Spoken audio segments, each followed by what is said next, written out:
तो क्या सरकार पर आलोचनाओं वाला शेखर सुमन का शो सरकार बंद कराने जा रही है? स्वागत है आप सभी का। आप देख रहे हैं द राजनीति का विशेष सेगमेंट खबर और विश्लेषण। मैं हूं जब्बार खान। दोस्तों, मोदी सरकार की आलोचना के कारण फिल्म एक्टर शेखर सुमन का शो ईडी के रडार पर है और ऐसे में शेखर सुमन के सहयोगी के यहां ईडी की कार्रवाई के बाद राजनीतिक माहौल गर्मा गया।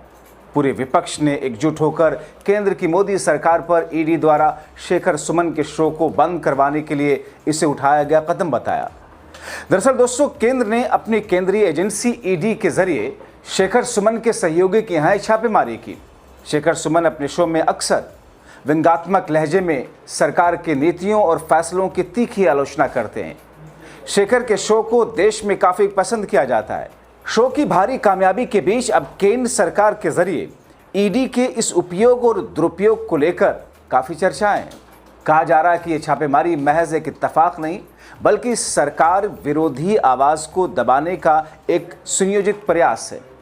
इंटरनेट पर लगातार ये नैरेटिव मजबूत हो रहा है कि जो भी मंच या व्यक्ति सरकार की कमियों को उजागर करता है उसे किसी न किसी बहाने जांच के दायरे में लाकर खड़ा किया जाता है। जनता के बीच इस तरह की चर्चाओं ने सरकार की मंशा पर जन आक्रोश को और बढ़ाने का काम किया। केंद्र सरकार ने ईडी भेजकर दरअसल मुंबई के जाने माने व्यवसायी और फिल्म निर्माता धर्मेश संघानी के खिलाफ एक बड़ी कार्रवाई की। धर्मेश संघानी मशहूर एक्टर और टीवी होस्ट के नाम पर स्थापित शेखर सुमन फिल्म अकादमी के सह संस्थापक हैं। इन्फोर्समेंट डायरेक्टरेट ने यानी कि ईडी ने ये कार्रवाई विदेशी मुद्रा प्रबंधन अधिनियम यानी कि फेमा के तहत अघोषित विदेशी संपत्तियों और विदेशों में संदिग्ध वित्तीय लेन देन की जांच का बहाना लेकर के किया। यह कहा जा रहा है कि ये रेड और कार्रवाई दरअसल शेखर सुमन के उस शो के कारण जिसमें अक्सर सरकार पर निशाना साधते हैं, जो सरकार को पसंद नहीं आया। दोस्तों, आप देखते होंगे कि शेखर सुमन का शो जिसमें किस तौर पर प्रधानमंत्री नरेंद्र मोदी की मन की बात या फिर उनसे पूछे गए एक फिल्म एक्टर के ज़रिए आम चूस कर खाने या काट कर खाने के साथ साथ में किस तौर पर प्रधानमंत्री नरेंद्र मोदी की उन चीज़ों को लेकर के वो कटाक्ष करते हैं, सटायर करते हैं, व्यंग्यात्मक लहजा होता है। तो क्या अब देश के अंदर वाकई उस स्थिति पर सरकार वहाँ उतर रही है जहाँ अभी तक उतरी नहीं थी? धर्मेश संघानी एंटरटेनमेंट इंडस्ट्री में एक फिल्म निर्माता के रूप में जाने जाते हैं। इसके साथ ही वो अभिनेता शेखर सुमन के साथ मिलकर स्थापित की गई शेखर सुमन फिल्म अकादमी के फाउंडर भी हैं, जैसा कि मैंने आपको बताया। अब दोस्तों, इस बीच में राहुल गांधी समेत विपक्ष ने इस पूरे मुद्दे को लपक लिया, सरकार पर प्रहार किया। प्रहार करते हुए कहा कि लोकतांत्रिक व्यवस्था में असहमति और आलोचना का एक महत्वपूर्ण स्थान है, मगर ये सरकार अपनी कमियों को सुनने के बजाय विरोधियों की आवाज़ को चुप कराने के लिए ईडी का खुलकर इस्तेमाल कर रही है। चुनिंदा तरीके से ये कार्रवाइयाँ की जा रही हैं, देश के संघीय ढांचे और लोकतांत्रिक मूल्यों को कमज़ोर कर रही है। कुल मिलाकर जांच एजेंसियों की इस हालिया सक्रियता ने देश में संवैधानिक संस्थाओं की स्वायत्तता पर एक नई बहस जन्म दी, जहां एक तरफ सरकार और जांच एजेंसियां इसे कानून के तहत की गई नियमित और तथ्यात्मक कार्रवाई बता रहे हैं, दूसरी तरफ विपक्ष और आम जनता का एक बड़ा हिस्सा इसे विरोध को कुचलने के प्रयास के रूप में देख रहा है। आने वाले दिनों में ये मुद्दा संसद से लेकर सड़क तक और भी बड़ा होगा। ईडी के विवादास्पद छापे, हाई प्रोफाइल छापेमारी, संपत्ति की कुर्की, गिरफ्तारियों की संख्या में हाल के वर्षों में भारी बढ़ोतरी हुई। दरअसल ईडी केंद्र सरकार के अधीन आने वाली एक एजेंसी है जो मनी लॉन्ड्रिंग यानी कि धन शोधन और विदेशी मुद्रा उल्लंघन जैसे वित्तीय अपराध की जांच के लिए जिम्मेदार है, मगर उसका किस तरह दुरुपयोग किया जा रहा है ये पूरा देश देख रहा है। हालांकि सुप्रीम कोर्ट ईडी को बदमाश कंपनी तक कह चुका है। कई ऐसे मामले जिसमें सुप्रीम कोर्ट ने फटकार लगाई, इसके दुरुपयोग को रोकने के लिए कदम उठाए। सुप्रीम कोर्ट ये कह चुका है कि ईडी मनमाने ढंग से काम नहीं कर सकती। एजेंसी के लिए गिरफ्तारी के समय आरोपी को लिखित में गिरफ्तारी का आधार देना अनिवार्य है। साथ ही अगर विशेष अदालत ने उस मामले का संज्ञान लिया है तो फिर ईडी अपनी गिरफ्तारी की शक्तियों का दुरुपयोग नहीं कर सकती है। खुल करके सुप्रीम कोर्ट ने इस तरीके के फैसले दे कई मामलों में, बावजूद इसके आप देखते हैं किस तौर पर, किस अंदाज में केंद्र सरकार के जरिए उसका उपयोग होता है।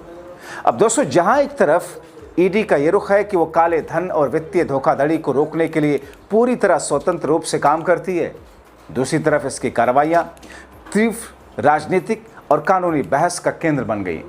ये विवाद मुख्य रूप से 3 बड़े क्षेत्रों के इर्द गिर्द घूमता है दोस्तों, अगर आप देखें इसे ध्यान से। पहला, राजनीतिक ध्रुवीकरण और कार्रवाई के समय की क्रोनोलॉजी आप समझिए।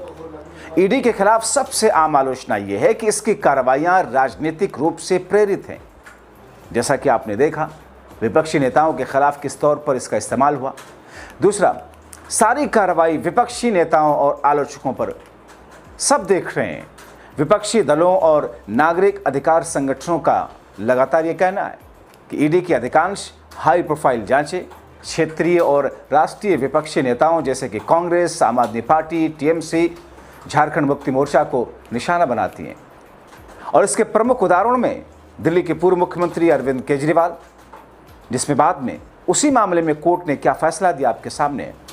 झारखंड के मुख्यमंत्री हेमंत सोरेन की गिरफ्तारियां शामिल हैं। और तीसरा दोस्तों, बीजेपी की वॉशिंग मशीन। ये भी सत्य है कि ईडी की भारी जांच का सामना कर रहे विपक्षी नेता जैसे कि सत्ताधारी भारतीय जनता पार्टी में शामिल होते हैं, उनके मामलों को ठंडे बस्ते में डाल दिया जाता है या फिर बंद कर दिया जाता है।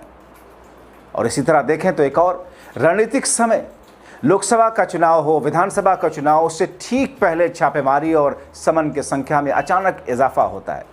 विपक्ष का तर्क यह है कि ये चुनाव प्रचार को बाधित करने, पार्टी फंड को फ्रीज करने, महत्वपूर्ण समय पर छवि खराब करने की सोची समझी रणनीति का हिस्सा है।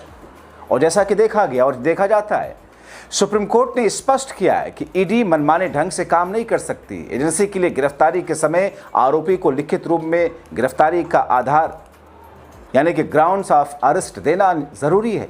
और अगर किसी अदालत ने उस मामले का संज्ञान लिया है तो फिर ईडी अपनी गिरफ्तारी की शक्तियों का दुरुपयोग नहीं कर सकती। बावजूद इसके केंद्रीय जांच एजेंसियों के इन उपयोग और दुरुपयोग को लेकर के किस तौर पर, किस अंदाज में केंद्र सरकार के ऊपर सवाल हैं, क्योंकि ईडी हो या दूसरी एजेंसियां हो, ऐसा लगता है कि सत्ता पक्ष के लिए ही सब कुछ सारे नियमों को साइड रख करके काम कर रही है। अब ऐसे में शेखर सुमन का वो शो जो कि आप इंटरनेट पर देखते होंगे, किस तरीके से, किस अंदाज में उसके सहयोगी और उसके को फाउंडर को कंपनी के जिस तरीके से ईडी ने अपने दायरे में लिया, जिस तरीके से अब वहां पर यह हलचल है कि शो तक बंद करने की कवायद की जा रही है, जाहिर तौर पर सरकार पर एक और गंभीर सवाल ही नहीं बल्कि एक ऐसी स्थिति उत्पन्न हो रही है जिसमें सरकार के खिलाफ जो चारों ओर से किसानों, छात्रों, युवाओं, दलितों और दूसरे संगठनों की तरफ से जो रोष दिख रहा है, उसमें अब अभिव्यक्ति की इस आज़ादी और सत्ता पक्ष की आलोचना को लेकर के देश के अंदर एक नई बहस है। आप क्या सोचते हैं इन तमाम चीज़ों को लेकर के? अपनी राय कमेंट बॉक्स में ज़रूर लिखें।